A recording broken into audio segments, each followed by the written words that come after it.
May 29, 1453. The last Roman emperor is dead.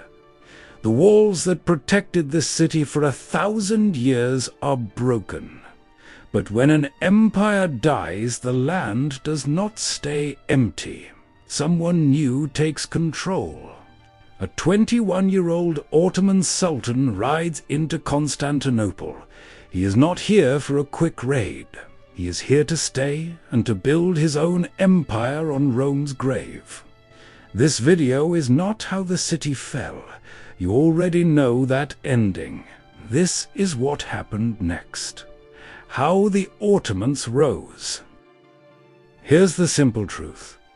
Rome did not fall to a wild mob. It fell to an organized state. They had a real army. They had money to pay that army. And they had a young ruler who wanted one city more than anything. The Ottomans did not appear out of nowhere in 1453. 4 generations. They had been winning wars, taking land, and getting stronger. So 1453 was not their first day. It was the day they proved they were a world power. They began as a small border power, stuck between dying Byzantine lands, rivaled Turkish lords, and Balkan kingdoms. They attacked, they settled, they crossed into Europe. But here's what made them different from many warbands. They didn't only take land. They built a government. They collected taxes. They made laws. They kept a core army ready every year. Most conquerors grab land, then lose it. The Ottomans turned winning into a habit. That habit is how a small border state became strong enough to end the last Rome. Big walls don't fall because of speeches. They fall when soldiers keep coming back. The Ottoman army mixed 2 kinds of fighters: tough frontier warriors who wanted land, and elite soldiers called janissaries, trained by the state, paid by the state, loyal to the state. Was this system harsh?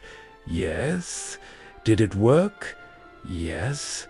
While many European knights still fought short seasonal wars, the Ottomans learned something more dangerous. Keep the pressure on every year. Siege, peace deal, another siege, step by step, closer to Constantinople. Before the final attack, Mehmed did something smarter than a blind charge. On the European side of the Bosporus, he built a fortress, Rumeli Hisarı. Why? Because Constantinople survived by sea supply. Ships brought food, ships brought help. Mehmed's fortress helped him control that water road, cut the city's options, make the fight unfair before it even started. That is the Ottoman style in one line. Not only brave, prepared. For centuries, those giant walls beat army after army. Then came huge cannons, stone balls, smoke, day after day of pounding.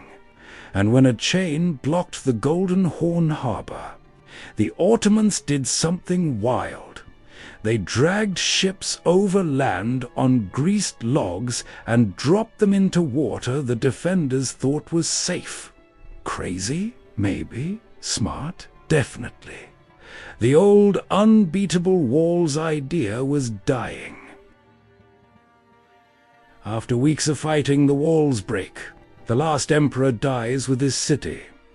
Eastern Rome, the empire that lived 1,000 years after the West fell, ends right here, not in Italy, not in the year 476, in Constantinople. In our last video we said Rome died twice. This is the second death, and for the Ottomans, it is also a beginning. Mehmed does not treat Constantinople like a bag of stolen gold. He makes it his capital. He brings people back. He rebuilds power in the same city that made Byzantium famous, and he turns Hagia Sophia, the great Christian church, into a mosque.